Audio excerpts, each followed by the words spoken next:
3 hari setelah nenekku dimakamkan, aku menuruti bisikan terakhirnya yang menghantuiku, batalkan pernikahanmu. Pergi ke rumah calon ibu mertuamu. Aku nekat menyelinap masuk ke rumah mewahnya, dan apa yang kulihat di paviliun rahasianya membuat jantungku berhenti.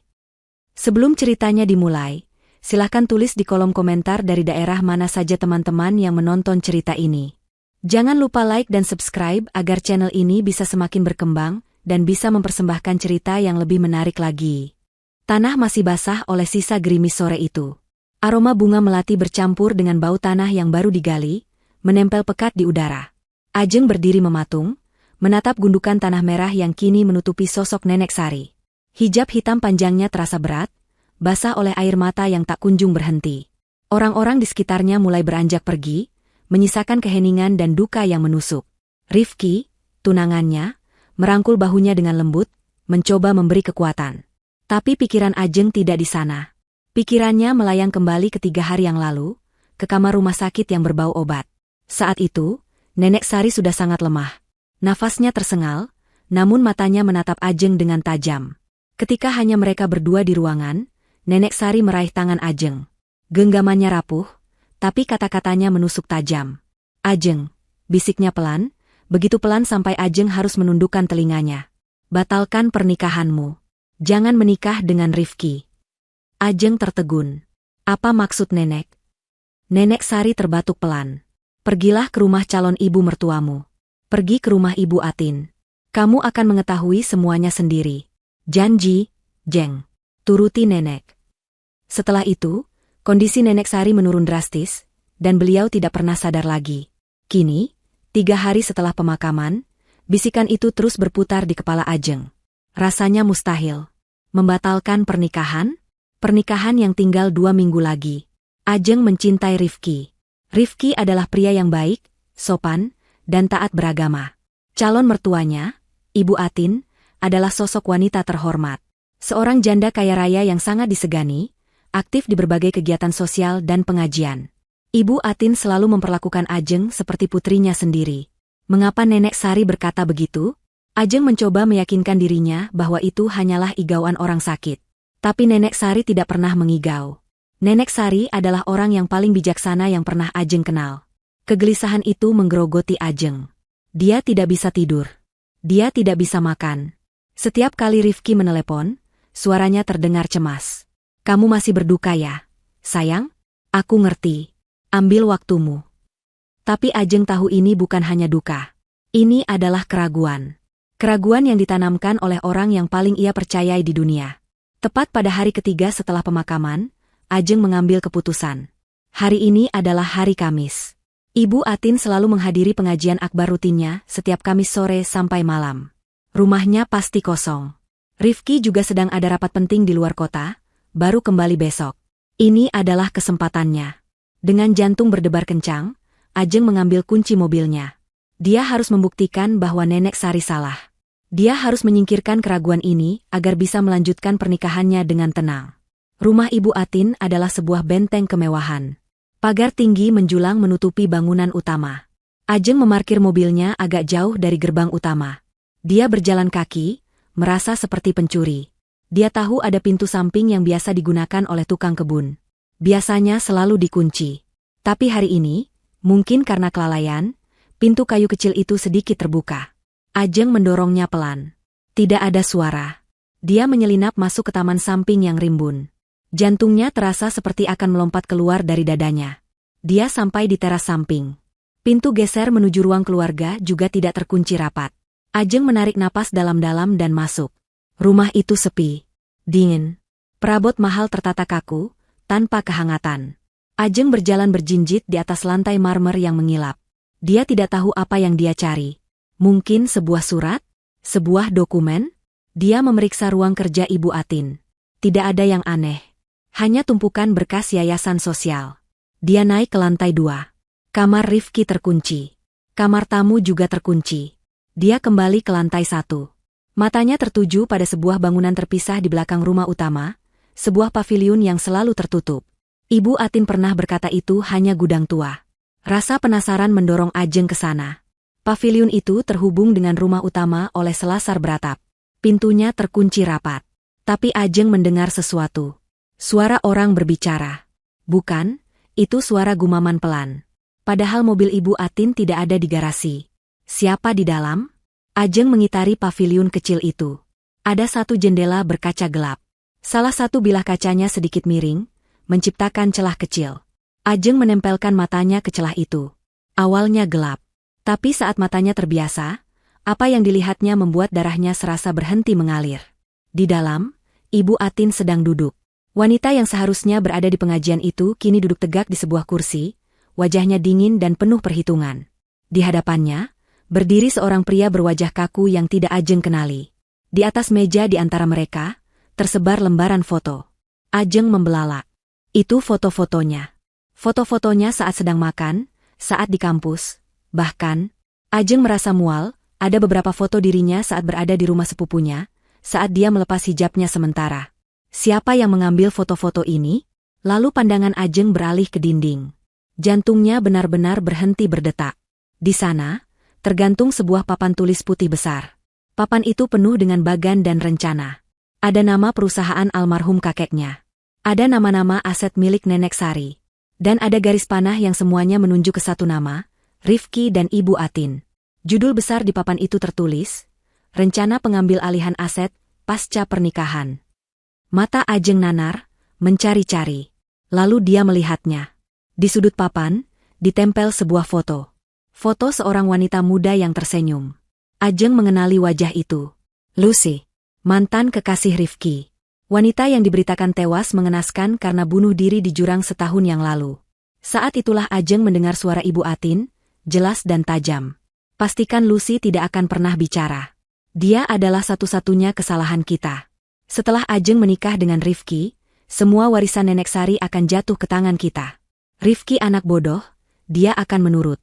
Ajeng hanya bidak. Pria itu mengangguk. Semua terkendali, Bu. Bidak. Ajeng hanya bidak. Kepalanya pusing. Dia mundur selangkah, tubuhnya gemetar hebat. Kakinya membentur sesuatu. Sebuah pot bunga keramik kecil yang diletakkan di dekat jendela. Pot itu jatuh ke lantai batu dengan suara pecah yang nyaring. Di dalam paviliun, suara percakapan langsung berhenti. Hening total. Lalu Ajeng mendengar suara langkah kaki berat mendekat. Pintu paviliun itu mulai terbuka. Waktu terasa berhenti. Jantung Ajeng berpacu begitu kencang hingga terasa sakit di dadanya. Pintu paviliun itu berderi terbuka. Sosok pria berwajah kaku itu, Bima, melangkah keluar. Matanya langsung menyapu taman. Ajeng tidak berpikir. Naluri mengambil alih. Dia berbalik dan berlari. Hei, berhenti. Suara berat pria itu menggema di taman yang sepi. Ajeng berlari sekuat tenaga. Dia tidak peduli lagi pada keheningan. Dia menerobos semak-semak, ranting-ranting menggores lengan gamisnya.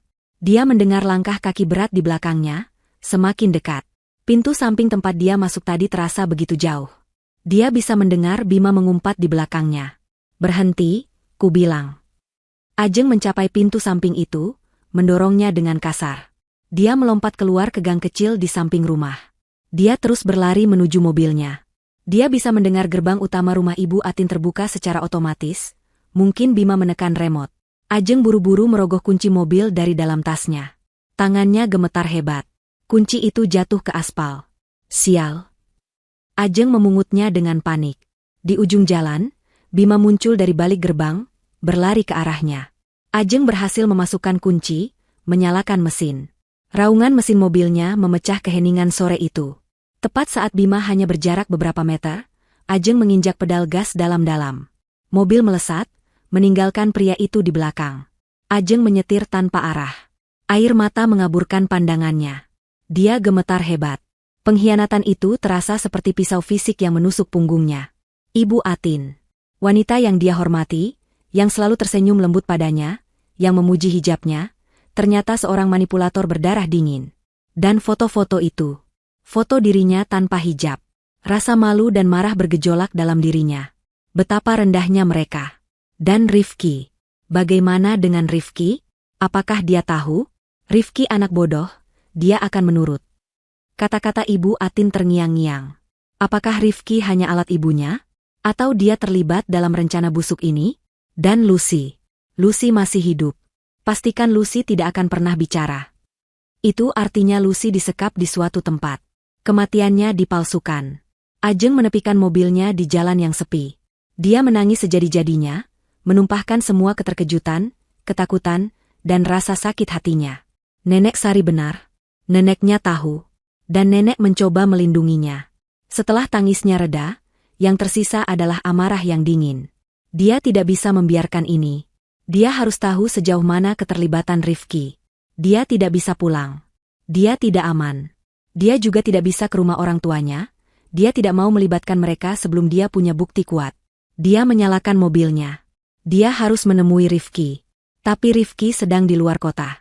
Dia ingat Rifki bilang akan menginap di apartemennya di pusat kota jika urusannya selesai lebih cepat, bukan di rumah ibunya. Dia mencoba menelepon Rifki. Panggilan itu langsung diangkat. Ajeng? Sayang, kamu di mana? Aku telepon dari tadi nggak diangkat. Aku baru sampai apartemen, pekerjaanku selesai lebih cepat. Jantung Ajeng berdebar. Kebetulan yang sempurna. Mas, aku kangen nenek. Aku rasanya nggak mau sendirian. Aku ke apartemen Mas. Ya? Sebentar saja. Suaranya sengaja dibuat serak, seolah habis menangis karena berduka. Tentu saja, sayang. Kemarilah. Aku tunggu. Setengah jam kemudian, Ajeng sudah duduk di sofa apartemen Rifki. Rifki memeluknya erat. Kamu pucat sekali, Jeng. Mau aku buatkan teh hangat? Ajeng menggeleng. Dia harus tenang. Dia harus mengujinya. Dia membiarkan keheningan berlangsung beberapa saat, menyandarkan kepalanya di bahu Rifki, berpura-pura mencari ketenangan. Lalu, dia mengucapkannya sepelan mungkin. Mas, aku tadi, waktu beres-beres kamar nenek, aku nemu foto-foto lama. Terus aku jadi teringat sesuatu. Aku teringat Lucy. Ajeng merasakan tubuh Rifki menegang seketika. Rangkulannya sedikit mengendur. Lucy? Rifki bertanya, suaranya sedikit berubah. Kenapa tiba-tiba membahas dia? Ajeng mengangkat wajahnya, menatap lurus ke mata tunangannya. Nggak apa-apa. Aku cuma kasihan. Dia meninggal begitu muda. Apa dia benar-benar depresi sampai bunuh diri? Mas? Rifki melepaskan pelukannya. Dia bangkit dan berjalan ke jendela, membelakangi Ajeng. Sudah setahun, Jeng. Tolong jangan dibahas lagi. Tapi aku cuma bertanya, Mas. Rasanya aneh. Apa dia tidak meninggalkan surat wasiat atau pesan terakhir? Ajeng mendesak pelan. Dia depresi berat. Suara Rifki tiba-tiba naik. Dia berbalik. Matanya memancarkan sesuatu yang bukan hanya kesedihan. Itu ketakutan. Ibuku sudah mencoba membantunya semaksimal mungkin. Tapi dia memilih jalan itu. Mobilnya masuk jurang. Polisi sudah memastikan itu kecelakaan tunggal akibat bunuh diri. Tolong, Ajeng. Cukup. Ajeng menatapnya nanar. Dia tidak melihat duka di mata Rifki. Dia melihat kepanikan. Dia melihat kebohongan. Rifki tahu. Dia tahu sesuatu. Ajeng. Rifki membentaknya, mungkin kaget melihat tatapan Ajeng. Aku tidak mau membahas ini. Ini menyakitkan. Tolong hargai aku. Kita hampir menikah. Jangan rusak momen ini dengan membahas masa lalu. Ajeng berdiri. Rasa dingin menjalar di tulang punggungnya. Maaf, Mas. Aku pulang dulu. Jeng, tunggu. Rifki mencoba menahannya, tapi Ajeng menepis tangannya. Aku mau sendiri dulu. Aku mau ke rumah nenek. Dia meninggalkan apartemen Rifki dengan langkah cepat. Dia tidak menangis lagi. Yang ada hanya kepastian yang pahit. Rifki terlibat. Setidaknya dia tahu kebenarannya dan dia menutupinya. Ajeng tidak pulang ke rumah orang tuanya. Dia pergi ke rumah nenek Sari yang kini kosong. Dia harus mencari. Nenek pasti meninggalkan sesuatu yang lebih. Bukan hanya peringatan lisan. Dia masuk ke kamar nenek yang masih beraroma melati dan minyak kayu putih. Dia membuka lemari. Memeriksa setiap laci. Membuka setiap buku. Tidak ada. Dia duduk di tepi ranjang, merasa putus asa. Apa yang harus dia lakukan? Dia menatap sajadah nenek Sari yang terlipat rapi di atas kursi. Nenek tidak pernah meninggalkan salat. Ajeng mengambil sajadah itu, mencium aromanya. Saat itulah dia merasakannya. Ada yang aneh dengan lantai di tempat sajadah itu biasa tergelar. Lantai kayunya sedikit goyang. Ajeng membungkuk. Dia menggeser karpet kecil di bawahnya. Benar saja. Ada satu papan kayu yang terlihat berbeda. Dia mencongkelnya dengan ujung kunci mobilnya. Papan itu terangkat. Di bawahnya, ada sebuah rongga kecil. Dan di dalamnya, tergeletak sebuah kotak kayu kecil berukir. Jantung Ajeng berdebar. Dia mengambil kotak itu. Terkunci. Dia tidak sabar. Dia mengambil pemberat kertas di meja nenek, dan menghantamkannya ke gembok kecil itu. Gembok itu patah. Dia membukanya. Di dalamnya, hanya ada satu benda. Sebuah buku harian kecil bersampul bludru biru yang sudah usang. Ajeng segera membukanya. Tulisannya adalah tulisan tangan Nenek Sari. Halaman-halaman awal berisi catatan pengajian, resep obat herbal. Tapi Ajeng membalik cepat ke halaman-halaman terakhir. Di sana, tulisan Nenek Sari terlihat goyah dan terburu-buru. Bertanggal sebulan yang lalu. Atin datang hari ini. Matanya masih menyimpan bara yang sama. Dia tidak pernah memaafkanku atas kematian Dinar, adiknya.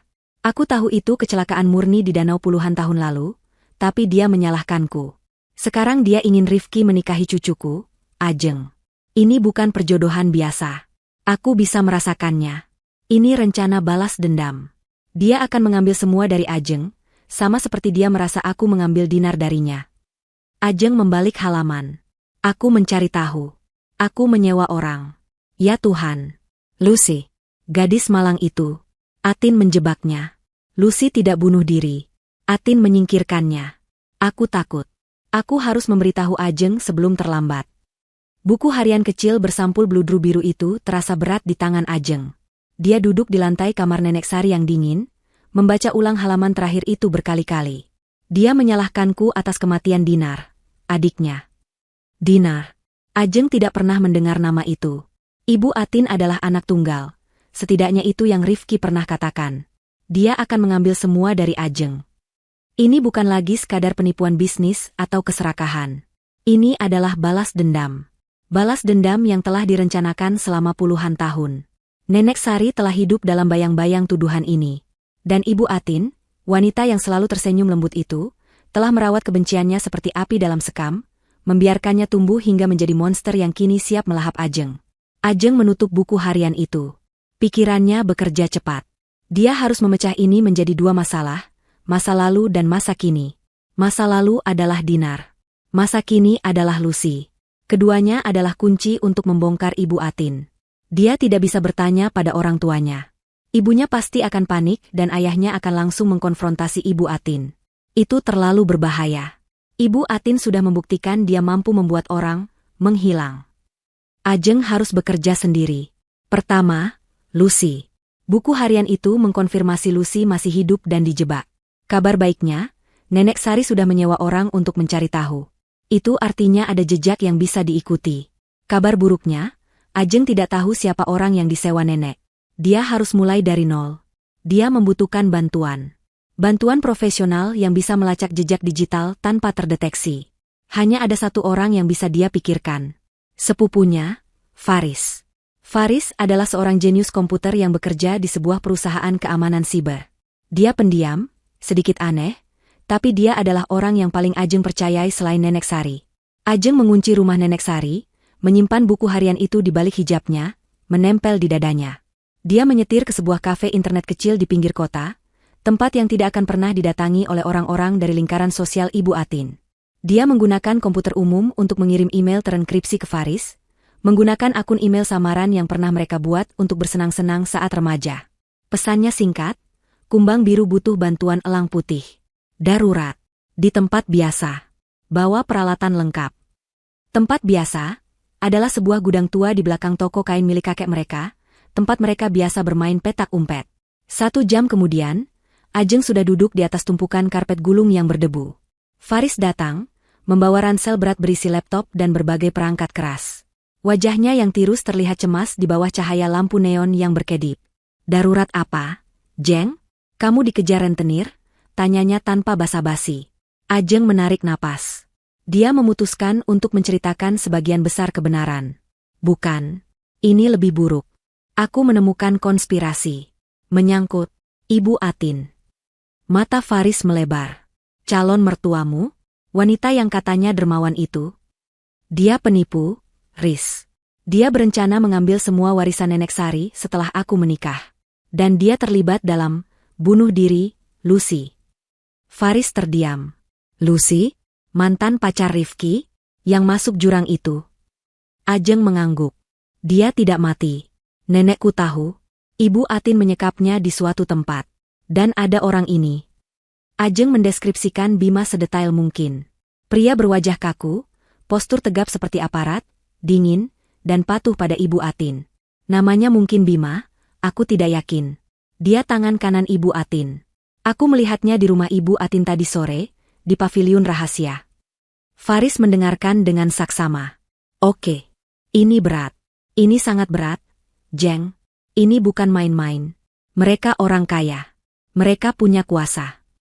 Aku tahu, kata Ajeng, suaranya bergetar namun tegas. Itulah kenapa aku butuh kamu. Aku harus menemukan Lucy. Dan aku butuh bukti rencana mereka. Faris menghela napas panjang, lalu membuka laptopnya. Baik. Elang putih masuk. Pertama, kita cari hantu ini. Faris mulai bekerja. Jarinya menari di atas keyboard.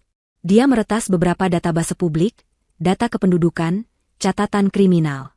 Deskripsimu bagus. Mantan aparat, wajah kaku. Mari kita cari di daftar aparat yang pensiun dini atau dipecat secara tidak hormat dalam 5 tahun terakhir. Sementara Faris bekerja, Ajeng beralih ke masalah kedua, Dinar. Dia tidak bisa mencari di internet. Peristiwa itu terjadi puluhan tahun lalu, mungkin sebelum era digital. Dia butuh arsip fisik. Perpustakaan kota. Riz, aku harus pergi. Aku harus mencari sesuatu tentang masa lalu Ibu Atin. Sesuatu yang terjadi puluhan tahun lalu. Hati-hati, Jeng, kata Faris, matanya tidak lepas dari layar. Anggap saja kau sedang diawasi. Jangan gunakan ponselmu. Bawa ini. Faris memberinya sebuah ponsel lama yang sudah dimodifikasi. Hanya bisa untuk SMS dan telepon ke nomorku. GPS dimatikan. Pakai ini. Ajeng mengangguk. Dia pergi ke perpustakaan kota. Bagian arsip koran tua berbau debu dan kertas lapuk. Dia meminta arsip dari 30 tahun yang lalu. Dia mencari bulan-bulan di musim panas, mencari berita tentang danau. Nenek Sari menyebut, danau.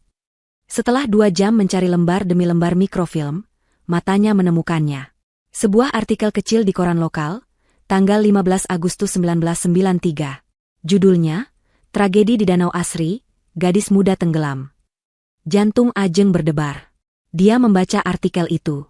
Seorang gadis bernama Dinar, 16, adik dari Atin, 18, ditemukan tewas tenggelam di Danau Asri kemarin sore. Korban dilaporkan sedang berperahu bersama kakaknya, Atin, dan seorang sahabat mereka, Sari, 18. Menurut saksi mata, perahu mereka terbalik. Artikel itu berlanjut, Atin dan Sari berhasil diselamatkan oleh pemancing di sekitar lokasi, namun Dinar tidak tertolong. Pihak kepolisian menyatakan ini murni kecelakaan. Jadi benar, Ibu Atin punya adik, dan Nenek Sari ada di sana. Ajeng terus mencari. Di koran seminggu kemudian, ada kolom sosial kecil. Seluruh kota berduka atas kepergian Dinar. Tampak Nona Atin sangat terpukul. Tidak terpisahkan dari sahabatnya, Nona Sari, yang terus mendampinginya dalam duka. Itu aneh. Artikel itu bilang mereka bersahabat erat setelah kejadian. Tapi buku harian nenek bilang Ibu Atin menyalahkannya. Apa yang terjadi di antara waktu itu dan sekarang? Kapan persahabatan itu berubah menjadi kebencian mematikan? Mungkin kebencian itu tidak pernah padam. Ibu Atin hanya berpura-pura, membiarkan Nenek Sari merasa aman, sementara dia merencanakan balas dendamnya. Ajeng merasa kedinginan. Dia kembali ke gudang. Faris masih di sana, wajahnya pucat karena konsentrasi. Dapat, kata Faris singkat. Apanya? Orangmu. Namanya Bima Prakoso. Deskripsimu sempurna. Mantan anggota pasukan khusus. Pensiun dini 5 tahun lalu karena alasan pribadi. Rekam jejaknya bersih setelah itu. Tapi aku melacak rekeningnya. Dia tidak punya penghasilan tetap, tapi hidup sangat mewah. Itu pasti dari Ibu Atin, desis Ajeng. Tentu saja, kata Faris. Tapi Ibu Atin pintar. Dia tidak mentransfer dari rekening pribadinya. Itu akan terlalu mudah dilacak. Dia menggunakan, tunggu, ini dia. Faris menunjuk ke layar. Dia menggunakan yayasan amalnya. Yayasan Atin Mulia. Dia mentransfer uang ke Bima dengan kedok, biaya konsultan keamanan. Bisakah kita menemukan Lucy lewat dia? Faris menggeleng. Bima juga pintar. Tidak ada transfer langsung ke Lucy. Tapi, aku menemukan sesuatu yang lain. Sesuatu yang rutin. Faris memperbesar sebuah baris di layar. Setiap bulan, di tanggal yang sama, Yayasan Atin Mulia melakukan satu transfer dalam jumlah sangat besar. Bukan ke Bima, tapi ke sebuah perusahaan bernama PT Pelita Harapan Sejahtera. Apa itu? Tanya Ajeng. Itu perusahaan induk, kata Faris, jarinya mengetik lagi. Perusahaan ini hanya punya satu aset, satu bisnis yang dijalankannya. Layar berganti, memunculkan sebuah brosur digital yang tampak mewah. Klinik Sehat Pelita Harapan, baca Faris. Fasilitas rehabilitasi neuropsikiatri dan ketergantungan obat premium. Terletak di kawasan puncak yang terpencil. Sangat eksklusif, sangat mahal, dan sangat tertutup. Ajeng menatap gambar klinik itu. Bangunan megah yang terisolasi, dikelilingi hutan pinus. Riz, kata Ajeng, suaranya mantap. Lucy ada di sana? Faris menatapnya, matanya penuh kekhawatiran. Jeng, ini bukan tempat yang bisa kau datangi untuk menjenguk. Ini benteng. Mereka menyembunyikan orang di sana. Orang yang tidak ingin ditemukan. Aku tahu, kata Ajeng. Karena itu aku harus ke sana. Keputusan itu sudah bulat.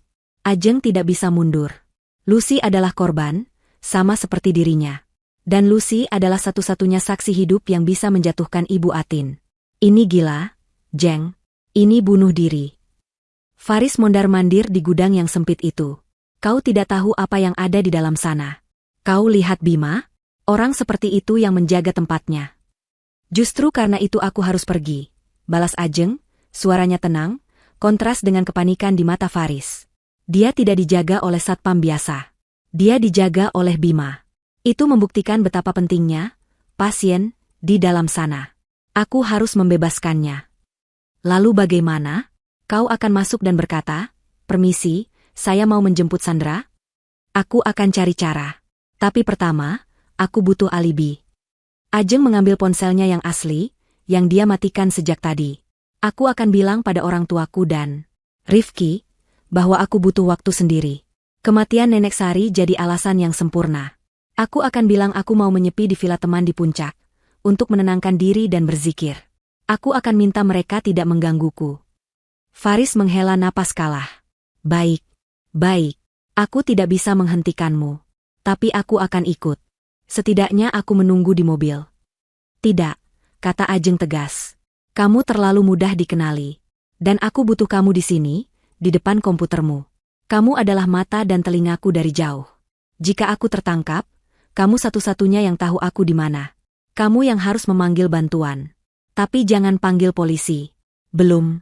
Hubungi pengacara keluarga kita, Pak Budi, dan ceritakan semuanya. Berikan dia buku harian nenek. Ajeng menyerahkan ponsel modifikasi dari Faris. Aku akan bawa ini. Aku akan kirim sinyal, aman, setiap jam. Jika aku tidak mengirim sinyal selama 2 jam, anggap aku dalam masalah. Paham? Faris mengangguk kaku, wajahnya muram. Paham. Jaga dirimu, Jeng. Perjalanan ke klinik sehat Pelita Harapan memakan waktu 3 jam. Ajeng menyetir mobil Nenek Sari, sebuah sedan tua yang tidak akan menarik perhatian. Semakin tinggi dia mendaki kawasan puncak itu, jalanan semakin sepi dan berkelok. Kabut mulai turun, memeluk hutan pinus di kiri kanan jalan. Suasananya mencekam. Akhirnya, dia sampai. Sebuah gerbang besi tempai yang tinggi dan kokoh menjulang di hadapannya. Klinik Sehat Pelita Harapan. Tempat itu lebih mirip penjara mewah daripada klinik. Dikelilingi tembok tinggi dengan kawat berduri di atasnya. Hanya ada satu pos jaga dengan 2 satpam berwajah datar. Ajeng memarkir mobilnya agak jauh, di balik tikungan, tersembunyi oleh rimbun pohon. Dia mengamati. Tidak ada cara mudah untuk masuk. Tamu yang datang diperiksa dengan teliti. Mobil mereka digeledah. Ini mustahil. Dia menunggu. 1 jam. 2 jam. Hanya ada satu mobil yang masuk, Mercedes hitam. Lalu, sebuah ide gila muncul. Dia memperhatikan rutinitas penjaga. Setiap jam, salah satu penjaga berkeliling pagar. Yang satu lagi tetap di pos. Dia tidak bisa masuk sebagai tamu. Tapi mungkin dia bisa masuk sebagai staf. Dia mengganti pakaiannya di mobil.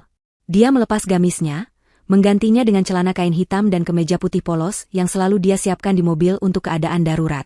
Dia memakai hijab instan berwarna hitam yang praktis. Dia menghapus semua riasan, membuat wajahnya tampak lelah dan polos. Dia berjalan kaki menuju gerbang belakang, gerbang untuk staf dan pasokan. Di sana penjagaannya sedikit lebih longgar, hanya satu orang. Ajeng berjalan mendekat dengan langkah ragu-ragu. "Mbak mau kemana?" tegur penjaga itu. Ajeng memasang wajah paling sedih dan bingung. "Maaf, Pak. Saya cari kerja. Saya dengar di sini butuh asisten dapur atau petugas kebersihan. Saya butuh pekerjaan, Pak. Apa saja?" Penjaga itu menatapnya dari atas ke bawah. "Tidak ada lowongan. Pergi sana." Ajeng mulai menangis.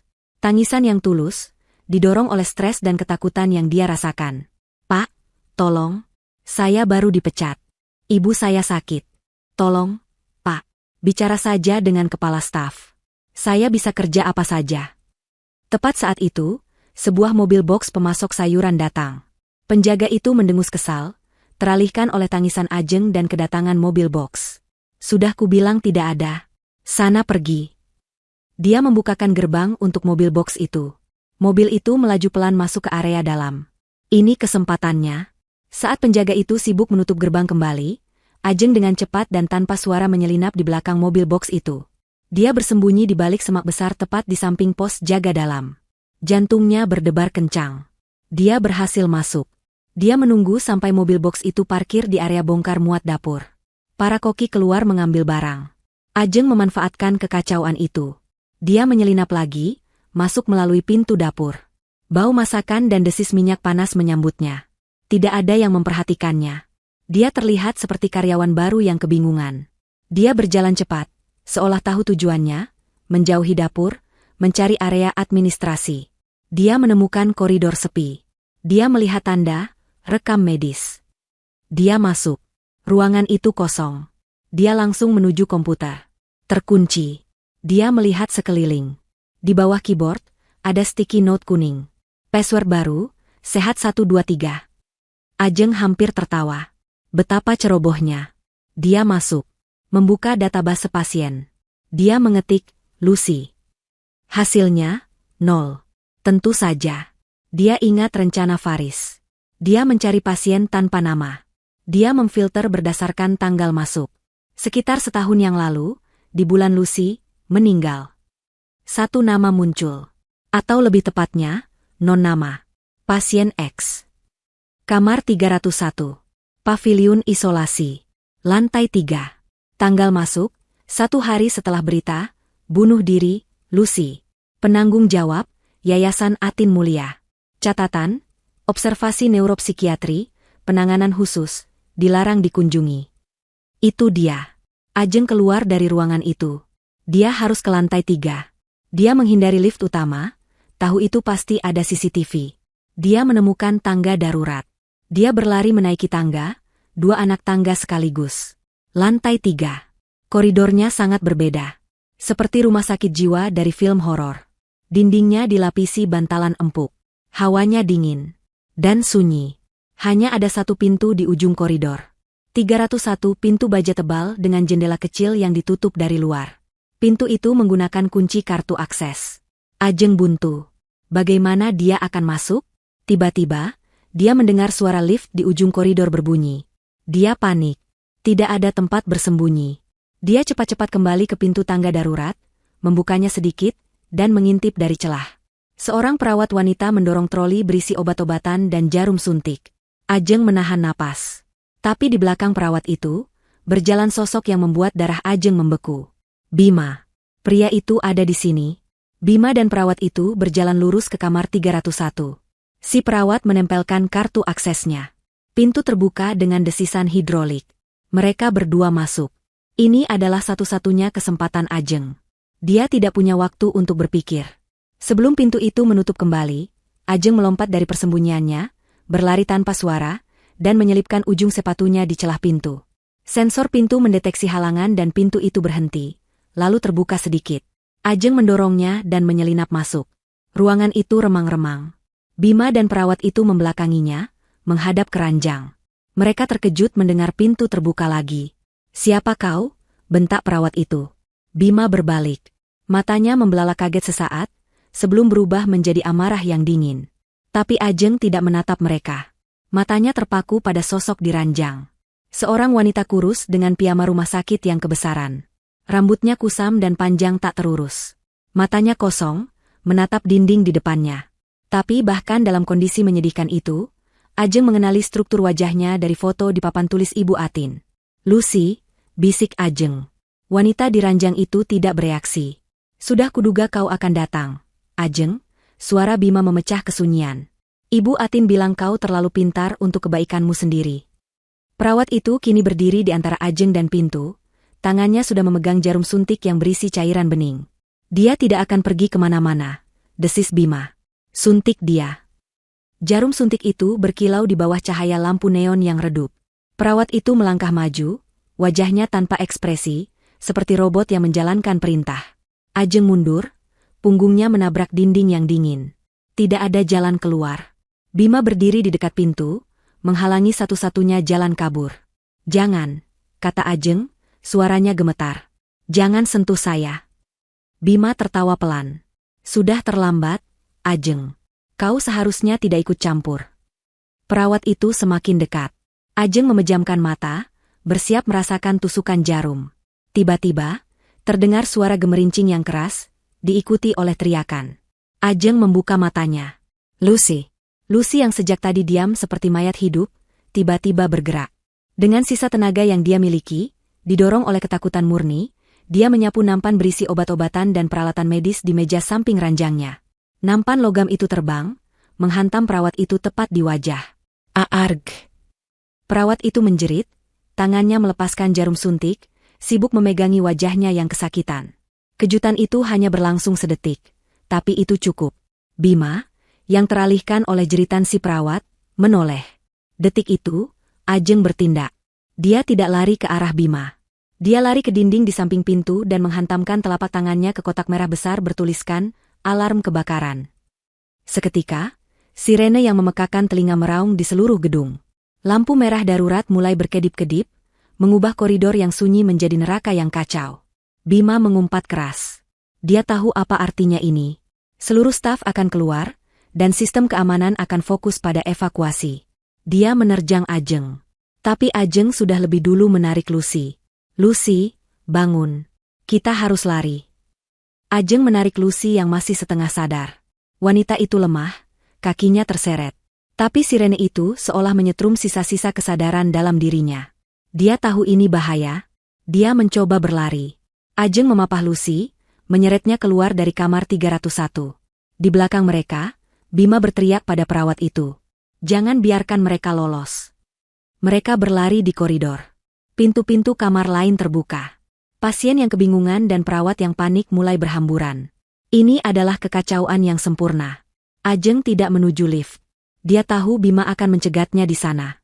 Dia menuju tangga darurat tempat dia masuk tadi. Sambil berlari, dia merogoh saku celananya, mengeluarkan ponsel modifikasi dari Faris. Tangannya gemetar, tapi dia berhasil menekan satu-satunya tombol panggilan cepat. Panggilan itu terhubung ke Faris. Ajeng tidak berkata apa-apa. Dia hanya membiarkan Faris mendengar suara sirene, langkah kaki, dan teriakannya. "Cepat, Lucy, cepat." Di gudang tua, Faris yang mendengar kekacauan itu langsung mengerti. Sial, dia ketahuan. Dia tidak panik. Dia mulai mengetik dengan kecepatan penuh. Dia sudah mempelajari sistem keamanan klinik itu selama berjam-jam. Alarm kebakaran ini adalah celah yang dia butuhkan. Seluruh sistem fokus pada protokol kebakaran. Dia menemukan kendali kunci magnetik. "Dapat," gumamnya. Dia membuka kunci semua pintu servis di lantai dasar. Ajeng dan Lucy sampai di pintu tangga darurat. Ajeng membanting pintu itu hingga terbuka. Di belakang mereka, Bima muncul dari kerumunan, matanya menyorot tajam ke arah mereka. Dia berlari, mendorong perawat dan pasien yang menghalanginya. "Turun," teriak Ajeng. Ajeng praktis setengah menggendong Lucy menuruni anak tangga. Lucy tersandung-sandung, napasnya terengah-engah. "Aku tidak kuat," rintihnya. "Kamu kuat. Kamu harus kuat. Demi hidupmu." Ajeng memaksanya terus bergerak. Mereka bisa mendengar langkah kaki Bima yang berat di tangga di atas mereka. Semakin dekat. Lantai 2. Lantai 1. Ajeng menuju pintu keluar dapur. Pintu itu seharusnya terkunci dari luar. Tapi saat Ajeng mendorongnya, pintu itu terbuka. Faris berhasil. Mereka berlari melintasi area dapur. Para koki berteriak bingung, tidak tahu apa yang terjadi. Ajeng tidak berhenti. Dia terus berlari, menarik Lucy menuju pintu servis belakang tempat dia menyelinap masuk. Mereka berhasil keluar. Udara malam yang dingin terasa menusuk paru-paru. Tapi Bima juga berhasil keluar.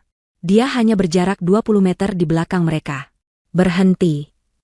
Ajeng berlari menuju tempat dia menyembunyikan mobil Nenek Sari di balik tikungan. Sedikit lagi, Lucy. Sedikit lagi. Mereka mencapai mobil. Ajeng menekan tombol pembuka kunci. Dia mendorong Lucy masuk ke kursi penumpang dan berlari memutar ke kursi pengemudi. Jantungnya serasa mau copot. Bima semakin dekat. Ajeng masuk, menyalakan mesin. Tepat saat Bima sampai di mobil dan tangannya meraih gagang pintu, Ajeng menginjak gas. Mobil sedan tua itu melompat, bannya berdecit di aspal. Bima terlempar ke samping, membentur pagar. Dia berteriak marah, tapi mobil itu sudah melesat, menuruni jalanan puncak yang gelap dan berkabut. Ajeng mengemudi seperti kesetanan. Dia baru berani sedikit bernapas lega setelah 10 kilometer. Dia menepi di bahu jalan yang gelap. Tangannya gemetar hebat di setir. Di sebelahnya, Lucy terisak pelan. Kita berhasil, bisik Lucy. Ya, kita berhasil. Kita aman. Untuk sekarang. Mereka tidak bisa pergi jauh. Lucy butuh istirahat, dan Ajeng butuh rencana. Dia melihat papan nama motel kecil yang kusam di pinggir jalan, Motel Melati. Murah, anonim, sempurna. Dia memarkir mobil di belakang, tersembunyi dari jalan raya, dan menyewa satu kamar dengan uang tunai. Di dalam kamar yang berbau apa itu, Ajeng mengunci pintu, memasang palang kursi, dan akhirnya membiarkan Lucy duduk di tempat tidur. Lucy gemetar hebat. Efek obat biusnya mulai memudar, digantikan oleh teror yang nyata. Dia monster. Lucy mulai berbicara, suaranya parau. Ibu Atin, dia monster berwajah malaikat. Ajeng duduk di depannya, menggenggam tangan Lucy yang sedingin es. Ceritakan padaku, Lucy. Ceritakan semuanya. Lucy menarik napas dalam-dalam, air mata mengalir di pipinya. Aku hamil, Ajeng. Dada Ajeng terasa sesak. Anak Rifki. Lucy mengangguk. Ya, Rifki panik. Dia bilang dia akan tanggung jawab, tapi dia harus bicara pada ibunya dulu. Itulah kesalahan terbesarnya. Hari berikutnya, Ibu Atin menemuiku. Dia tersenyum. Dia memberiku cek dalam jumlah besar. Dia bilang, gugurkan. Dan pergi dari hidup anakku. Aku menolaknya, lanjut Lucy. Aku mencintai Rifki. Aku mau anak ini. Ibu Atin marah. Senyumnya hilang. Dia bilang, baik, kalau itu maumu. Seminggu kemudian, dia mengajakku bertemu di sebuah restoran di puncak. Dia bilang mau, bicara baik-baik. Dia memberiku minuman. Setelah itu, aku tidak ingat. Aku sadar, aku di dalam mobilku. Remnya tidak berfungsi. Mobil itu melaju kencang menuju jurang. Ya Tuhan, bisik Ajeng. Aku berhasil melompat keluar sepersekian detik sebelum mobil itu terjun. Aku patah tulang lengan dan kaki. Aku pingsan di semak-semak. Waktu aku sadar, Bima ada di atasku. Dia tersenyum. Dia bilang, kamu beruntung, atau mungkin sial. Dia membawaku ke klinik itu. Mereka bilang aku gila. Depresi pasca trauma. Mereka menyuntikku setiap hari. Mereka membuatku lupa siapa diriku. Mereka bilang, Rifki tidak menginginkanmu lagi. Kamu hanya aib. Amarah yang begitu besar membara di dalam diri Ajeng. Amarah pada Ibu Atin, dan amarah pada Rifki. Rifki apa dia tahu? Tanya Ajeng, takut akan jawabannya. Lucy menatapnya dengan pandangan kosong. Aku tidak tahu. Aku tidak pernah melihatnya lagi. Sampai aku mendengar suaranya. Kapan? Beberapa bulan lalu. Aku sedang setengah sadar. Dia datang ke klinik. Aku dengar dia bicara dengan ibunya di koridor. Ibu Atin bilang, dia aman di sini, Rif. Dia mendapat perawatan terbaik.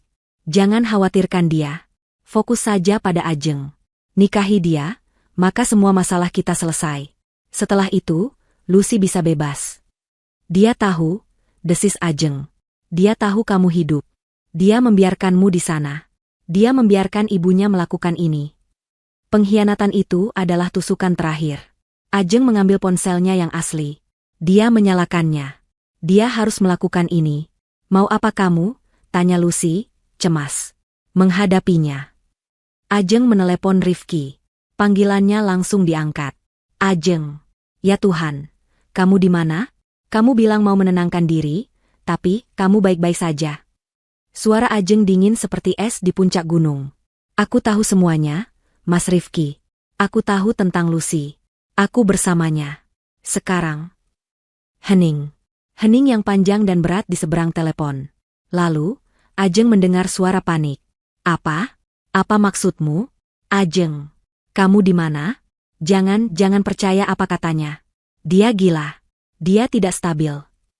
Dia tidak gila, teriak Ajeng. Dia korban ibumu. Dan kamu membiarkannya. Aku di Motel Melati, kamar 12, di Cipayung. Jangan kemana-mana. Rifki berteriak panik. Aku datang. Tunggu aku. Ibu. Ibu bisa gila kalau tahu kamu bersamanya. Bagus. Biar dia gila, kata Ajeng dan menutup telepon. 1 jam kemudian, pintu kamar digedor dengan brutal. Ajeng. Buka. Ini aku, Rifki.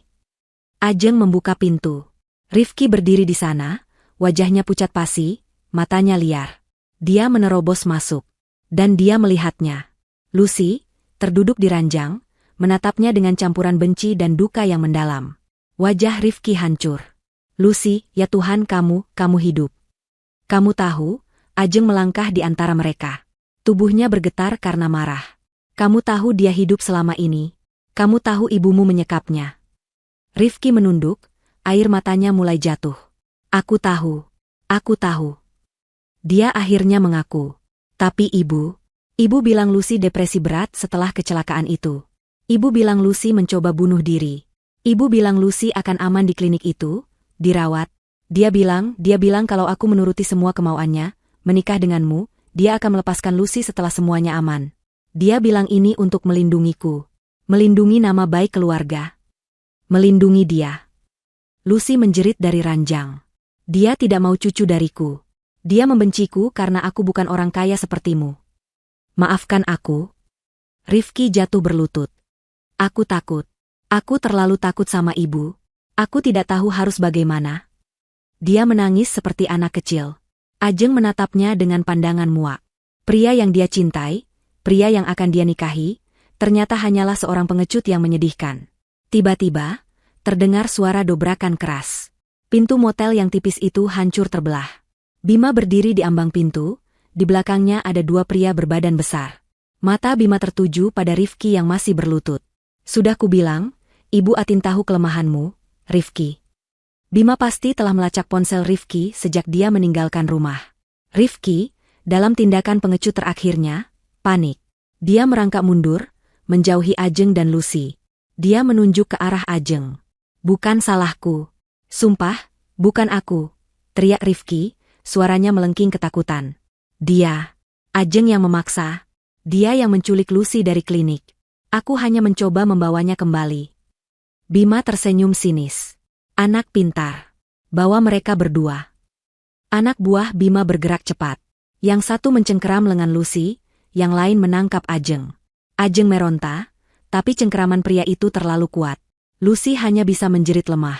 Rifki gemetar di sudut ruangan, wajahnya tertunduk, tidak berani menatap mata Ajeng. Dia telah memilih sisinya. Mau kalian bawa kemana kami? Tuntut Ajeng, mencoba menjaga suaranya tetap stabil. Diam, bentak Bima. Dia memandang Rifki dengan jijik. Dan kau, tunggu di sini. Ibumu akan meneleponmu.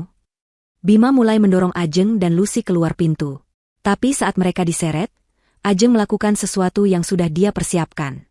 Sebelum Rifki datang, saat dia menunggu di kamar motel, dia sudah mengaktifkan sesuatu di ponsel pintarnya. Bukan ponsel modifikasi dari Faris, tapi ponselnya yang asli. Dia telah mengaktifkan aplikasi perekam audio rahasia yang terhubung ke live stream di server pribadi.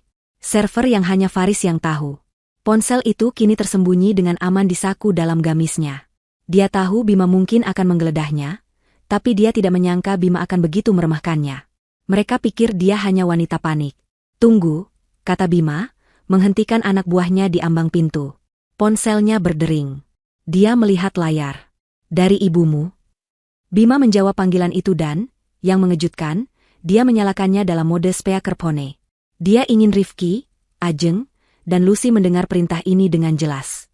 Dia ingin menghancurkan sisa harapan mereka. Suara Ibu Atin terdengar dari ponsel. Dingin, tajam, dan penuh kendali. Sudah dapat mereka, Bima? Sudah, Bu. Seperti yang Anda duga, Rifki langsung berlari ke arah mereka. Dia ada di sini, kata Bima, melirik ke arah Rifki yang gemetar. Bagus, suara Ibu Atin terdengar puas. Rifki, anak Ibu. Dengar, kamu sudah lihat kan, betapa gilanya perempuan itu? Menculik Lucy dari perawatannya. Dan Ajeng dia keras kepala, sama seperti neneknya. Bu, aku minta maaf. Rifki tergagap. Diam, Rifki. Dengar perintah Ibu. Suara Ibu Atin mengeras, tidak ada lagi kelembutan. Bima, rencananya berubah. Kita tidak bisa menunggu. Kita percepat. Jantung Ajeng berdebar. Dia tahu Faris sedang mendengarkan. Dia tahu setiap kata ini sedang direkam. Bawa Lucy kembali ke klinik. Ibu Atin memberi perintah. Beri dia dosis ganda. Dosis yang membuatnya tidur. Selamanya. Aku muak dengan masalah yang dia timbulkan. Kali ini, selesaikan dengan tuntas. Lucy terkesiap ngeri, air matanya kembali mengalir deras. Dia mencoba meronta, tapi pegangan pria itu terlalu kuat. Rifki membelalakan matanya, tidak percaya dengan apa yang baru saja dia dengar. Ibu? Dan Ajeng, Ibu Atin melanjutkan, mengabaikan Rifki. Bawa dia ke villa tua di puncak. Villa tempat dinar. Suaranya tercekat sesaat, lalu kembali mengeras. Kunci dia di sana. Pernikahan akan tetap berlangsung lusa. Kita akan membujuknya. Jika dia masih melawan, kita akan buat dia sakit dan tidak bisa menolak saat akad. Setelah akad nikah, seluruh warisan Nenek Sari akan jatuh ke tangannya. Dan setelah itu, dia bisa menyusul neneknya. Kecelakaan tragis saat bulan madu. Surat wasiatnya akan otomatis jatuh ke suaminya, Rifki. Dan Rifki akan menandatangani surat kuasa penuh padaku. Bagaimana jika Ajeng tetap melawan sebelum pernikahan? Tanya Bima, suaranya tenang. Dia tidak akan berani. Tapi jika dia terus merepotkan, Ibu Atin terdiam sejenak. Lenyapkan saja dia. Kita bisa palsukan surat wasiat Nenek Sari seolah wanita tua itu mendonasikan segalanya ke yayasanku. Tidak ada yang akan curiga. Dia mati karena patah hati. Di sudut, Rifki akhirnya bersuara, nadanya penuh kengerian. Ibu, kenapa? Kenapa ibu melakukan ini? Ini gila. Ini pembunuhan. Terdengar tawa dari seberang telepon. Tawa yang kering dan mengerikan. Gila? Kamu tahu apa yang gila? Rifki? Neneknya si Ajeng itu yang gila. Sari, sahabatku. Dia merebut segalanya dariku. Puluhan tahun lalu, dia ada di perahu itu. Dia membiarkan Dinar, adikku, tenggelam di danau itu. Dia ada di sana. Dia bisa menyelamatkan Dinar, tapi dia tidak. Dia hanya menyelamatkan dirinya sendiri. Dia mengambil kebahagiaanku. Dia mengambil hidup adikku. Sekarang, aku mengambil cucunya. Mata ganti mata. Jiwa ganti jiwa. Itu dia. Pengakuan penuh. Motivasinya. Rencananya. Semuanya terekam. Di gudang, Faris mengepalkan tangannya. Dia tidak hanya merekam. Sejak Ajeng menghubunginya dari klinik, dia sudah bekerja. Dia melacak sinyal ponsel Ajeng. Dia tahu mereka ada di Motel Melati, kamar 12. Saat dia mendengar perintah Ibu Atin untuk dosis ganda dan lenyapkan, dia sudah ada di jalur lain. Dia sedang berbicara dengan unit reserse kriminal kepolisian setempat. Saya Faris. Saya melaporkan penculikan dan rencana pembunuhan berencana. Saya punya bukti rekaman audio live saat ini juga. Para pelaku ada di Motel Melati, Cipayung, kamar 12. Tersangka utama bernama Bima Prakoso, mantan aparat, kemungkinan bersenjata. 2 korban wanita, Ajeng dan Lucy. Tolong segera. Dia tidak menunggu jawaban. Dia mengirimkan potongan rekaman suara Ibu Atin langsung ke email komandan unit. Kembali ke kamar motel. Ibu Atin selesai berbicara. Laksanakan perintahku, Bima. Baik, Bu. Bima mematikan telepon. Dia menatap Ajeng dan Lucy dengan tatapan dingin. Kalian dengar. Waktu bermain selesai. Ayo. Bima dan anak buahnya mulai menyeret kedua wanita itu. Mereka hampir sampai di pintu. Tiba-tiba, dari kejauhan, terdengar suara. Suara yang sangat samar, tapi semakin lama semakin jelas. Suara sirene. Bima membeku. Dia menoleh ke arah jendela. Sirene itu semakin kencang. Sangat kencang. Dan semakin dekat. Siapa? Desis Bima, matanya menatap tajam ke arah Rifki. Kamu yang menelepon polisi? Bukan aku. Sumpah.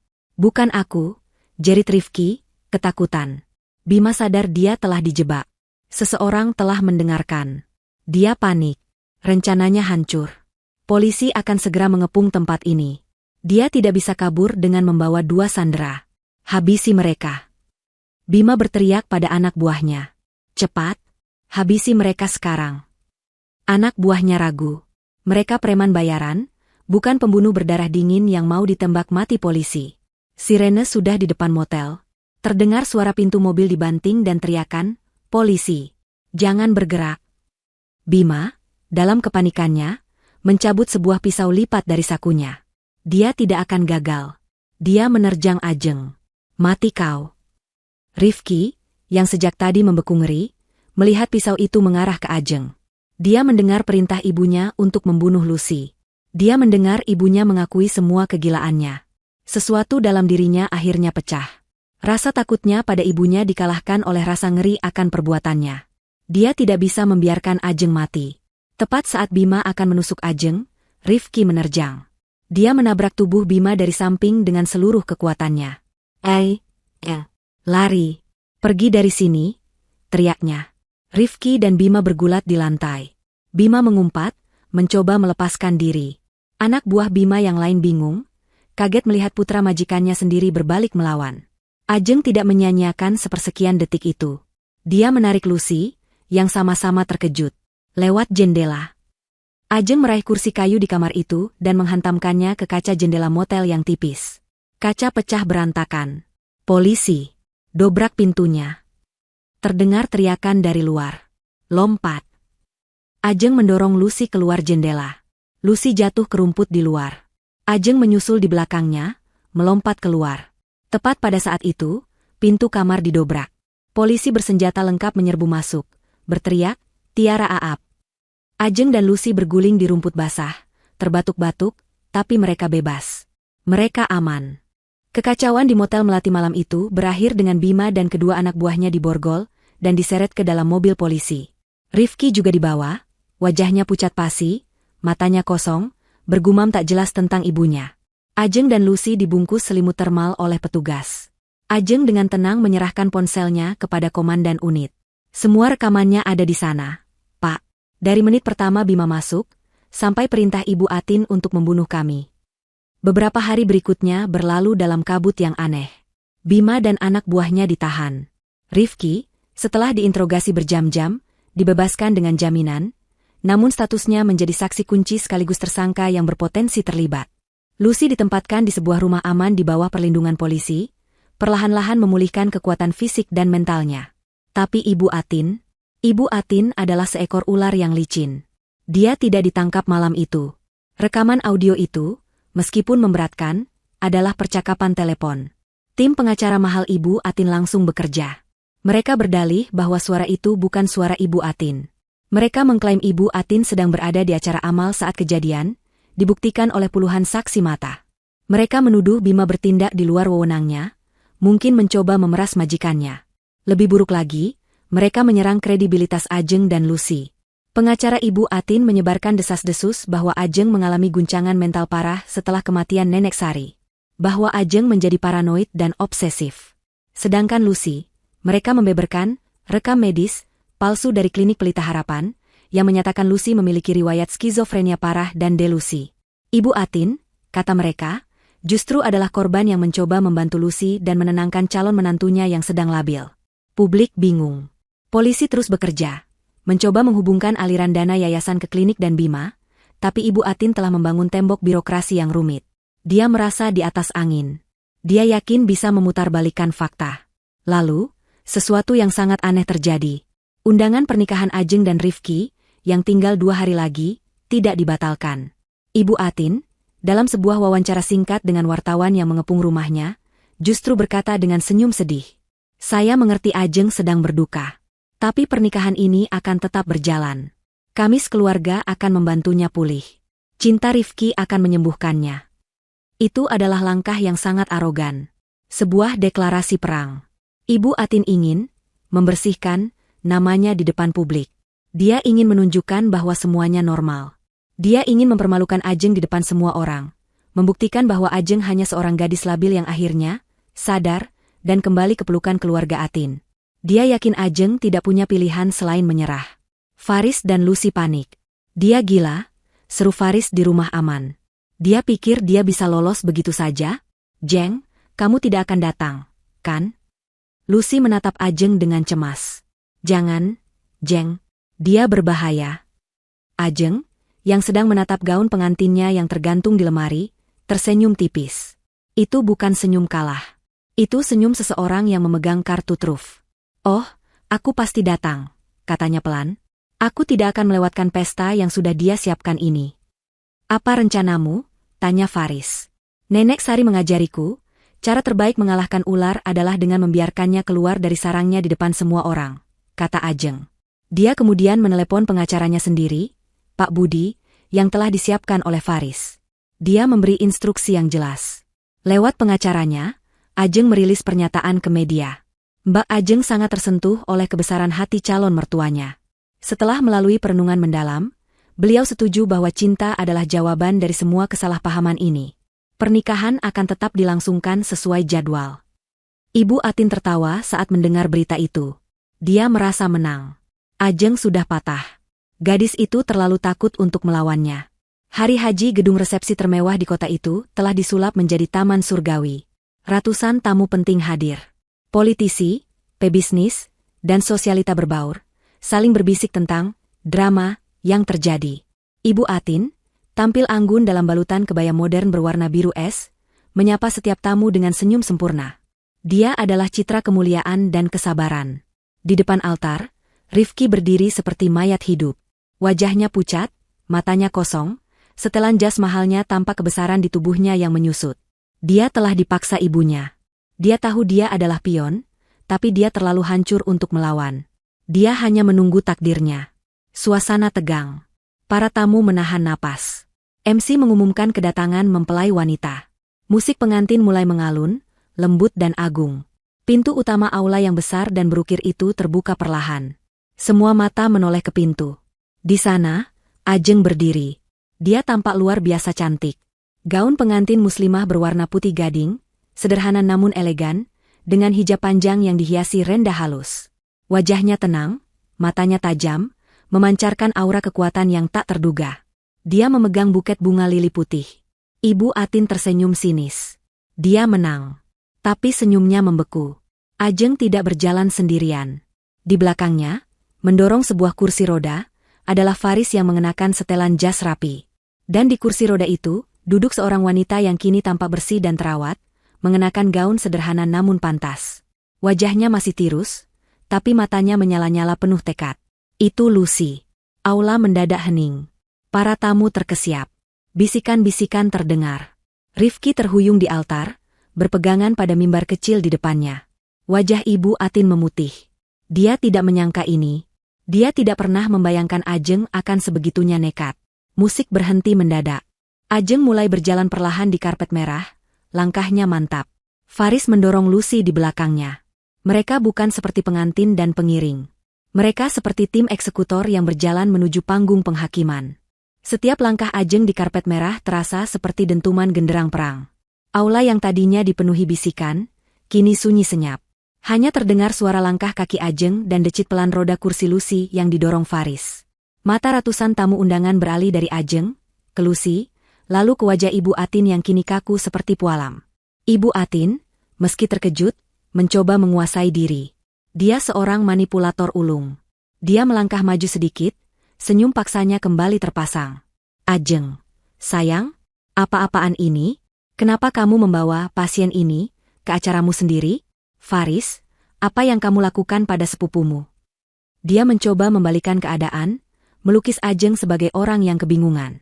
Ajeng berhenti tepat di depan barisan kursi terdepan, beberapa meter dari altar. Dia tidak menanggapi Ibu Atin. Dia menatap lurus ke arah Rifki, yang gemetar hebat, tidak berani membalas tatapannya. Lalu, Ajeng menoleh ke arah MC yang berdiri bingung di samping panggung. Maaf, suara Ajeng terdengar jelas dan tenang, diperkuat oleh mikrofon kecil yang terpasang di kerah gaunnya, sesuatu yang tidak disadari siapapun. Sepertinya ada sedikit perubahan rencana. Faris bergerak ke samping. Dia mengeluarkan sebuah laptop dari tas yang dibawanya, dan dengan cepat menghubungkannya ke sistem suara aula. Tim sound system yang kebingungan tidak berani menghentikannya. Apa yang kamu lakukan? Desis Ibu Atin, kemarahannya mulai terlihat. Petugas keamanan, amankan mereka. Mereka merusak pesta. Saya rasa, para tamu berhak tahu siapa sebenarnya yang mereka hormati malam ini, balas Ajeng. Dia mengangguk pada Faris. Faris menekan satu tombol. Hening sejenak. Lalu, dari speaker di seluruh penjuru aula, suara Ibu Atin sendiri yang menggema. Dingin, tajam, dan penuh kebencian. Sudah dapat mereka, Bima? Aula terkesiap. Itu suara dari rekaman di motel. Ajeng telah menyiapkannya. Wajah Ibu Atin berubah dari putih menjadi merah padam. Matikan. Matikan suara itu, teriaknya. Tapi sudah terlambat. Rekaman terus berputar. Bawa Lucy kembali ke klinik. Suara Ibu Atin di rekaman itu melanjutkan. Beri dia dosis ganda. Dosis yang membuatnya tidur. Selamanya. Terdengar jeritan tertahan dari para tamu. Mereka menatap Lucy, lalu ke Ibu Atin. Wanita dermawan yang mereka kenal baru saja terdengar memerintahkan pembunuhan. Rifki di altar ambruk lututnya, menutupi wajahnya. Rekaman berlanjut, memutar bagian paling mengerikan. Jika dia, Ajeng, masih melawan, lenyapkan saja dia. Kita bisa palsukan surat wasiat Nenek Sari. Dia bisa menyusul neneknya. Dan akhirnya, pengakuan tentang dendam puluhan tahun itu.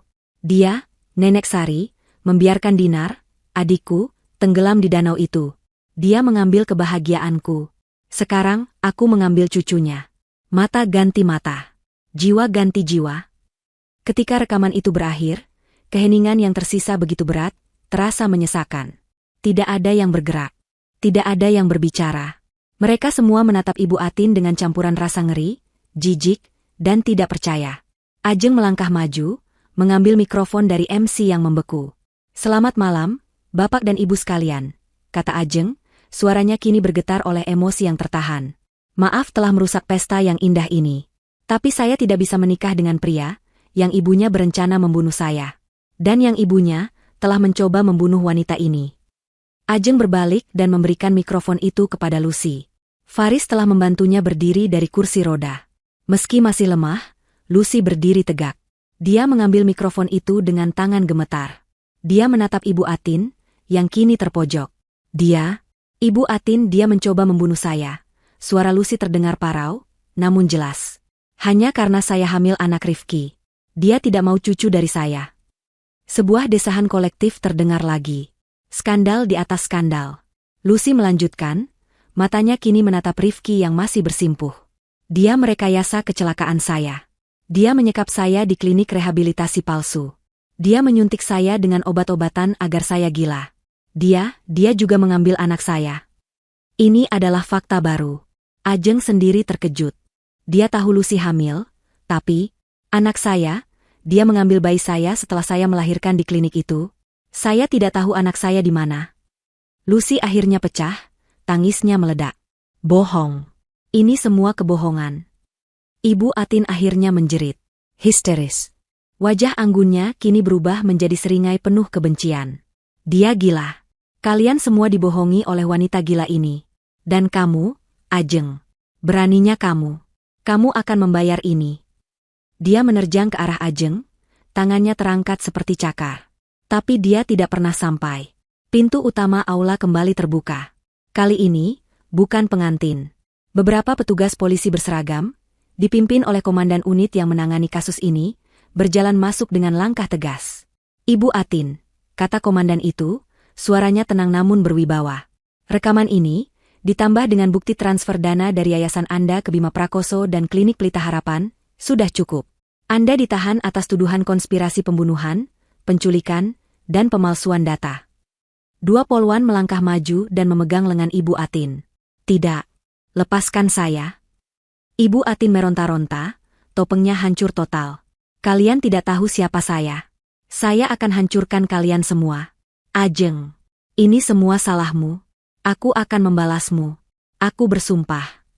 Jeritannya menggema di aula saat dia diseret keluar, melewati para tamu yang menatapnya dengan ngeri. Kehancurannya total. Di depan publik. Di puncak kemenangannya. Aula resepsi yang tadinya gemerlap kini terasa dingin dan hampa. Para tamu undangan telah bubar, berhamburan keluar membawa gosip terpanas tahun ini, meninggalkan sisa-sisa dekorasi pesta yang hancur berantakan. Polisi telah pergi, membawa Ibu Atin yang terus mengumpat. Bima dan anak buahnya sudah lebih dulu diamankan. Yang tersisa di tengah kekacauan itu hanyalah Ajeng, Lucy yang masih terguncang di kursi rodanya, Faris yang berjaga di samping mereka, dan Rifki. Rifki masih di sana, di dekat altar. Dia tidak lagi bersimpuh, tapi duduk terkulai di anak tangga panggung. Setelan jas mahalnya kini kusut. Wajahnya, yang dulu selalu tampan dan percaya diri, kini hancur oleh air mata dan penyesalan yang terlambat. Dia adalah raja dari kerajaan yang baru saja runtuh berkeping-keping. Ajeng menarik napas panjang. Dia harus menyelesaikan ini. Dia mendorong kursi roda Lucy, mendekati Rifki. Faris mengikuti di belakang, waspada. Rifki mengangkat kepalanya saat mendengar langkah mereka. Matanya merah dan bengkak. Jeng, Ajeng. Bisiknya, suaranya serak. Aku tidak tahu. Maksudku, aku tahu ibu membencinya, tapi aku tidak tahu dia akan sejauh itu dosis ganda membunuhmu. Kamu tahu dia disekap. Suara Ajeng memotong tajam, tanpa ampun. Kamu tahu dia hidup. Kamu tahu dia menderita. Dan kamu memilih untuk diam. Kamu memilih untuk menikahiku demi harta. Kamu membiarkannya. Aku takut. Rifki menjerit, membela diri. Kamu tidak tahu bagaimana rasanya hidup di bawah bayang-bayangnya. Dia mengendalikan segalanya. Sejak ayahku meninggal, dia memegang leherku. Dia bilang dia akan melepaskan Lucy.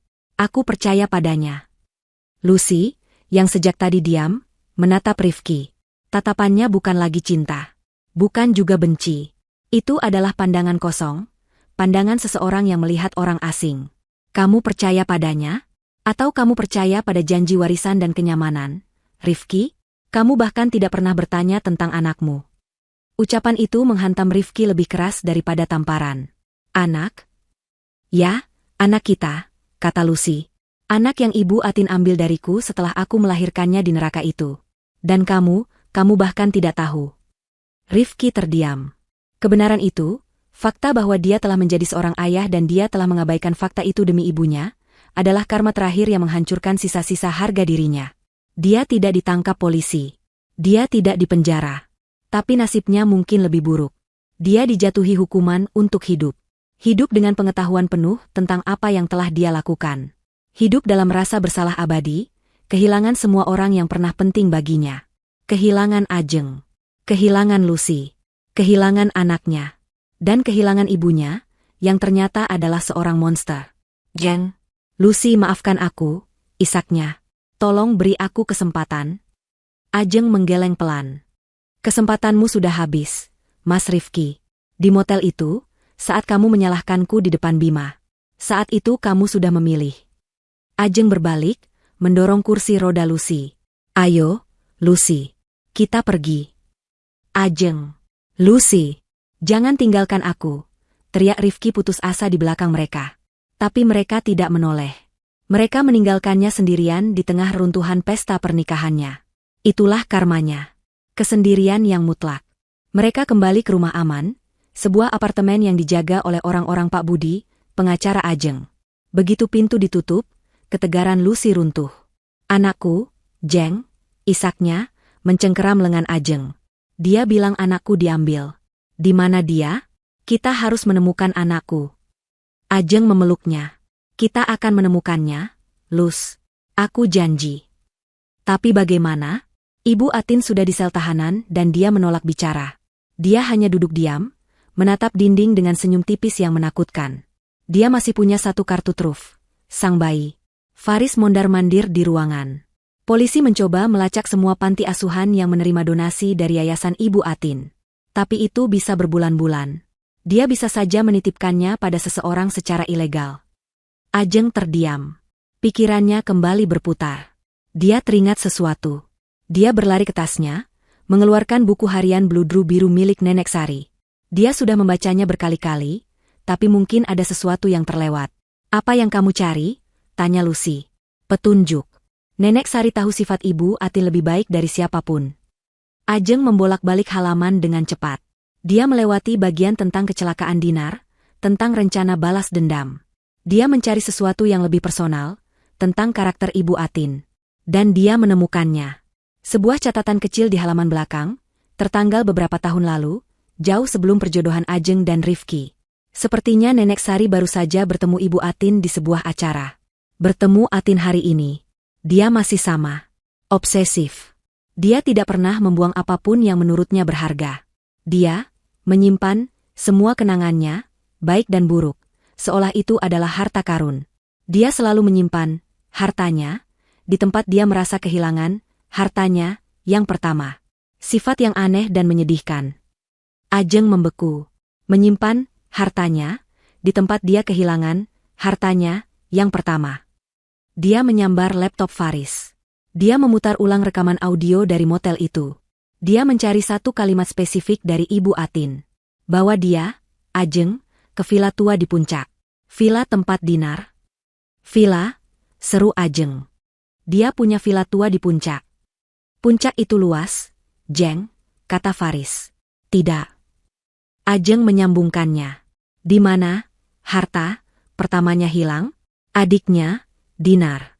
Di mana Dinar meninggal? Ajeng teringat artikel koran lama yang dia temukan di perpustakaan. Danau Asri. Faris langsung mengetik. Villa keluarga di puncak dekat Danau Asri. Mari kita cari. Beberapa detik kemudian, sebuah citra satelit muncul di layar. Sebuah properti tua yang luas di atas bukit, menghadap langsung ke Danau Asri yang berkilauan di bawahnya.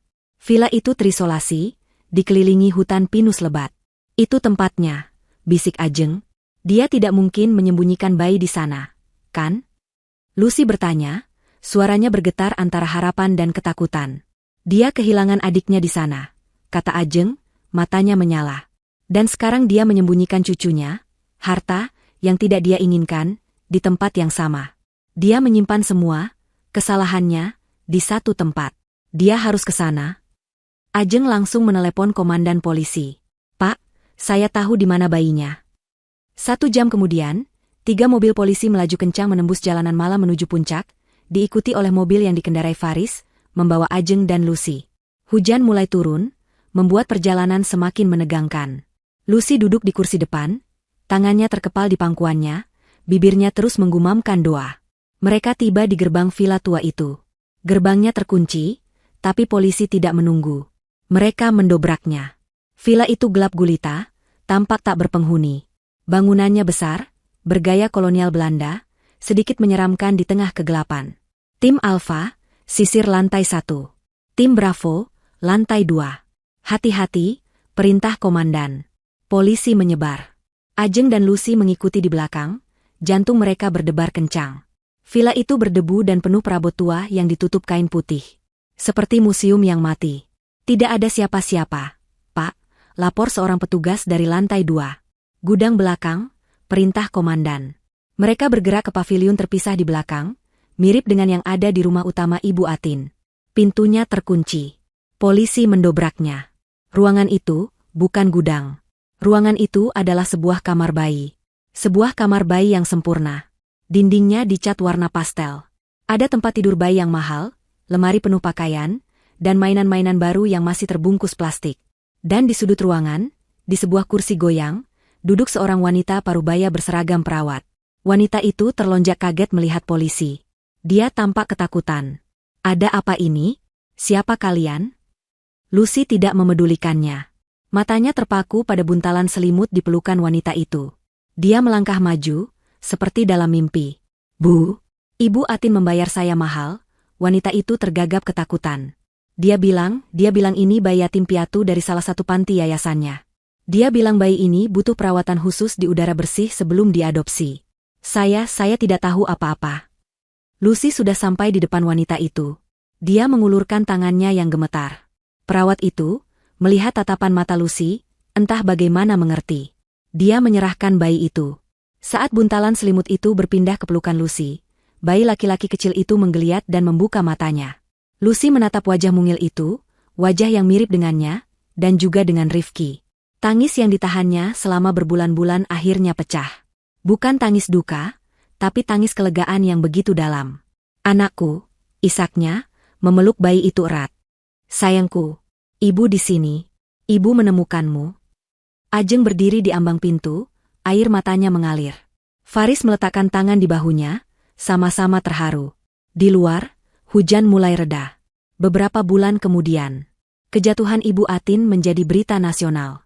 Terbukti dia tidak hanya melakukan kejahatan terhadap Ajeng dan Lucy, tapi juga telah menggelapkan dana yayasannya selama bertahun-tahun. Dengan kesaksian dari Lucy, Bima, yang akhirnya bekerja sama demi hukuman ringan, dan bukti tak terbantahkan dari rekaman Ajeng, Ibu Atin divonis penjara seumur hidup. Seluruh asetnya dibekukan. Klinik Pelita Harapan ditutup, dan stafnya yang terlibat juga dijatuhi hukuman berat. Nasib Rifki tidak diberitakan di koran, tapi di kalangan sosialita, ceritanya menjadi legenda. Dia kehilangan segalanya. Hidupnya kini dihabiskan untuk mengurus sisa-sisa perusahaan ibunya yang bangkrut, hidup dalam bayang-bayang aib. Dia mengirim surat permintaan maaf kepada Lucy dan Ajeng. Lucy membacanya, lalu membakarnya tanpa komentar. Dengan sebagian dana kompensasi yang dimenangkannya di pengadilan, Lucy memulai hidup baru di kota lain. Dia membuka toko kue kecil. Dia dan putranya, yang diberi nama Sari, sebagai nama tengah untuk menghormati nenek Ajeng, hidup bahagia dan damai. Ajeng secara rutin mengunjunginya, menjadi tante kesayangan bagi bayi laki-laki itu. Ajeng sendiri membatalkan pernikahannya secara resmi. Dia mengambil alih warisan nenek Sari dan, alih-alih melanjutkan bisnis keluarga, dia menjualnya. Uang itu dia gunakan untuk mendirikan sebuah yayasan atas nama Nenek Sari. Sebuah yayasan yang berfokus memberikan bantuan hukum dan rumah aman bagi perempuan korban kekerasan dan manipulasi. Cerita ditutup di sebuah sore yang cerah. Ajeng mengunjungi makam Nenek Sari. Makam itu kini terawat indah, penuh bunga. Ajeng meletakkan buket melati segar, aroma kesukaan neneknya.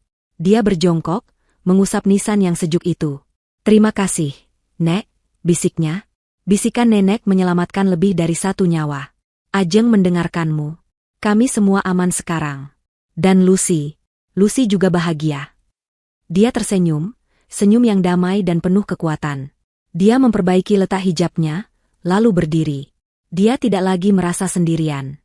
Dia tahu kebijaksanaan Nenek Sari akan selalu menemaninya. Ajeng berbalik, meninggalkan pemakaman, berjalan mantap di bawah sinar matahari, siap untuk memulai babak baru dalam hidupnya.